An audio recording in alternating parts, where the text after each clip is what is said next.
everybody, it's Ann Kaplan from Mom Me, your mama resource from conception to college. And I am so excited to be talking to you guys right now. It is Friday. I am usually talking to you guys on Thursdays, but it is a long weekend here in Spain, and we are actually in a cabin in the mountains, the Sierra Nevada mountains in southern Spain. And yesterday was just a crazy day. Thursday was a crazy day for us. So I'm doing my Thursday broadcast on a Friday. But I want to continue with a theme that we've been talking about in the group this week, which is gifts, giving gifts to our kids. How do we manage the sanity or insanity that comes with gift giving, especially around the holidays? But really, the stuff that we've been talking about this week is applicable no matter if we're talking about the holidays, birthdays. On Wednesday, I talked about giving gifts to pregnant ladies and baby showers and stuff like that. Gifts, gifts, gifts. So what I want to talk about today is just kind of how I have evolved over the years to approach gift giving with my kids. It wasn't always this way, as my mother so lovingly pointed out this week. There have been definitely times in my 14 years of motherhood that I have experimented with different ways of setting boundaries, trying to control the way that other people in our family gives gifts to our kids, what kind of gifts they were allowed to give, and all of that stuff. But over time, I've evolved to realize that that is a very ineffective way of trying to control the people around me. And if you're one of my clients, you already know how many times do I tell all of you guys we can only control ourselves, and it's really none of our business what everybody else does. Even things like what gifts our mother-in-law chooses to give our children, or our mom chooses to give our children, or whatever. So nowadays, my approach to gift giving with my kids is a lot more just focused on what I can control and what I believe and what works for my family. And I'm going to share it with you right now. So when it's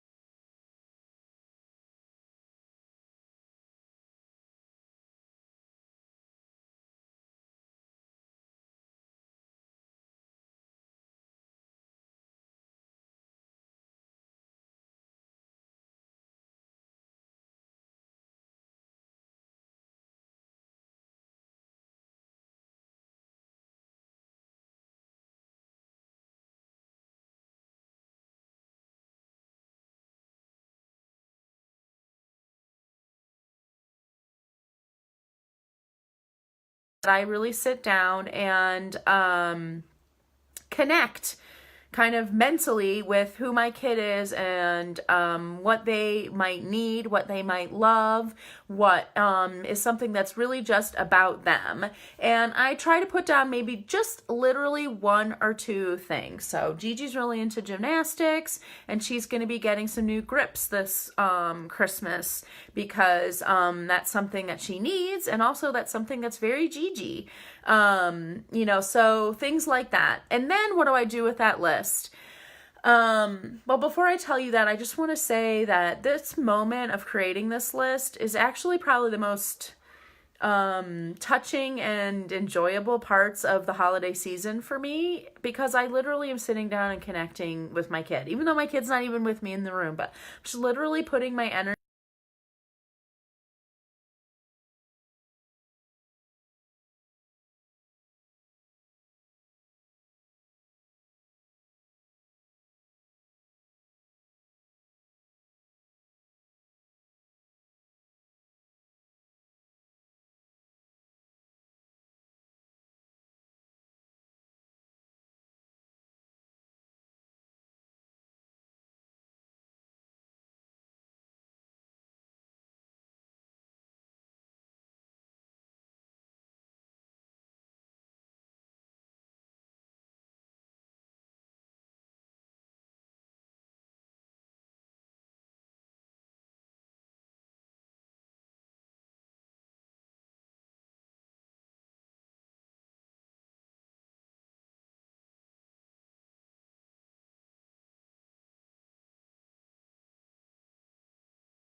But the first thing is that giving gifts is not actually about the gift receiver, it's about the gift giver. So your mom might really be jazzed about getting your kid something that you think is a total piece of crap. And that's okay. It's for your mom to do that and feel really amazing about it. And whatever happens with that gift after it enters your domain, that has to do with you and your kid. But the actual act of giving that gift to your kid actually is not about your kid or about you. It's really just about the person giving that gift. And that's okay. That's the first point I want to make. The second point I want to make is your kid doesn't actually care who got them what gift. I know that we kind of wish that our kids, when they open each present, are like so connected with like, oh, grandma was so thoughtful because she got me X or Y, or my mom knows me so well and that's why she got me gymnastics grips. And I feel so connected with my mom through this gift that she gave me. But that's really not how kids experience gifts until they're much older. And especially in the moment, imagine yourself. Like imagine when you got married, for example, if you're married and you had a traditional wedding, you probably had a mountain of gifts and you opened all of them. It was probably really, really hard for you to remember who gave you what gift. And even now, you probably have things in your home that were gifts from your wedding and you don't remember exactly who got them for you or whatever. It's not because you're a horrible person or you didn't appreciate that person. It's just when you're opening a giant pile of gifts, it's really hard to actually feel connected to the person who's given you that gift. So your kid is not gonna care if she or he got the awesome pogo stick from grandma and the crappy underwear from mom. All they're gonna remember in the end is that they got a pogo stick and underwear, and they might not love the underwear, but they're gonna use it, and they might love the pogo stick, and they don't remember who got it for them. So don't feel like you have to pad your kids' gift list so that there's really cool stuff for everybody to get them, or that you're not left holding the crappy bag of underwear for your kid, because it really, really, really doesn't matter. I promise.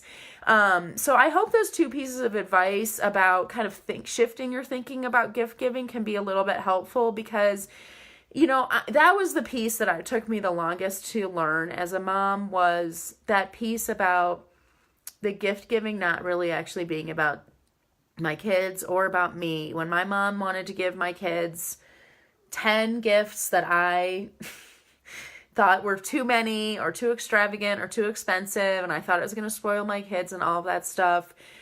Honestly, the damage I did with fighting with my mom about being in control and monitoring every single thing that came into my child's universe was so much more damaging and toxic than a giant mountain of gifts would have been. And so my kids aren't tarnished or traumatized or spoiled by the fact that they have two grandparents, grandmothers who dote on them in very different ways and all of that stuff. It doesn't matter. It really doesn't.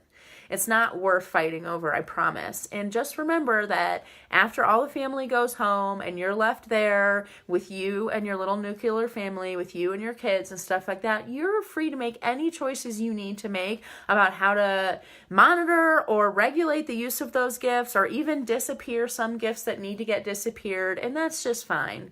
You're the boss of your family and your domain. But the gift giving thing, it's not necessary to have a huge kind of power struggle over. And honestly, it just doesn't even work. It doesn't work. So I hope that's helpful for you guys. I'd love to hear your thoughts about it. And I'd love to really just remind everybody that on the 16th, I'm going to be doing a long Facebook Live broadcast that's all about handling the holidays. Any holiday challenge that's coming up for you, whether it's family drama, whether it's feeling criticized by people that don't get your parenting, whether it's trying to keep your kids on track while you're traveling, to even really nuts and bolts stuff like how to protect your Christmas tree from your toddler. Bring it to this broadcast and really tune in, because I'm going to be really addressing all of your issues, and I'm really going to be using those holiday things as a little bit of a little window into some of the more universal challenges that we have with family, with presents, with gift giving, with control, with routine, with time management, all of those things. So I really hope I'll see you on the 16th, and I'll talk to you guys soon. Bye.